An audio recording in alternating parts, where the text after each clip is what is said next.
Hi, how are you? You got some stories on my dad, I have you a couple said? of Weenie Beenie stories. Okay. Okay.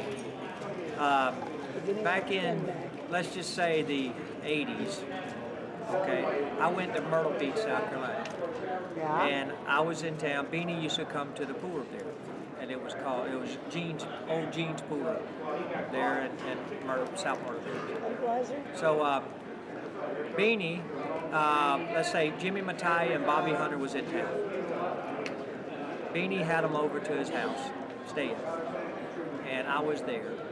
And he had a nice pool room, nice pool table at his house.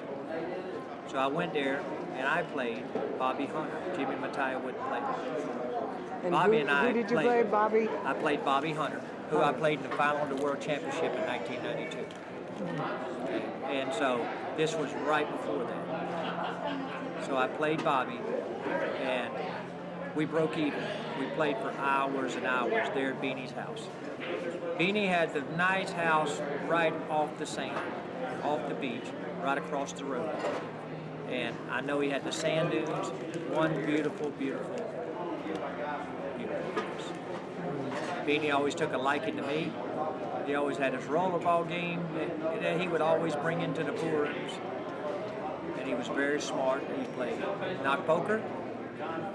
He was one of the best knock poker players of all time. And he knew how to work himself around the pool. But he did it in a good way. Then he produced the last call for 9-ball at the resorts in Atlantic City. I came there and played. That's when they were filming The Color of Money. I seen them film The Color of Money for Tom Cruise. Paul Newman was there. Beanie is the one that helped me. The actual railroad track scene was right next to the resorts. Did you play in that movie at all? No, I didn't. I was, I don't know, I was 17, 18 years old, maybe, something like that. Talking about back in, 85? I was born in 68, so I was 17. That was my first road tournament I ever played in. Oh, how'd you do? Did okay. I won 3 or 4 matches. I beat Dick Lane. No, Dick Lane beat me. I beat Sammy Joe. I beat a few. Good. Why didn't Jimmy Mataya play you? Jimmy knew better. Bobby was the actual player. Yeah. Jimmy liked to drink and put on the show.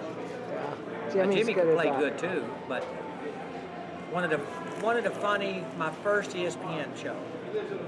Okay, I drew Jimmy Mataya on my first ESPN in Las Vegas at the World 9-ball, or the World 9-ball Open at the Caesar's Palace. So I drew Jimmy, and Jimmy beat me 9-5. And I beat him every time after that, pretty much every time we drew each other. And we were in Glass City Open. Not long after that, I said, "Come on, Jimmy, let's play." He was holding court. He said, "Well, kid," he said, "just so you know," he said, I said, "Well, I beat you every time." He said, "You beat me in front of about 50 people. I beat you in front of 50 million." I couldn't say a word. Oh, that's funny.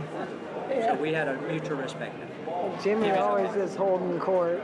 Actually, Jimmy commentated when I beat Bobby in Taiwan. Huh? Jimmy was the commentator with Jim Rippon. Oh, right. So my dad also commentated for some of your matches. That's, I think. Who did you play with? Efren, or I don't remember who you were playing, but Beanie had a soft spot for pool. yeah. Now, he made all his other money, I know, with the hot dog stands and everything. Well, thank you very much.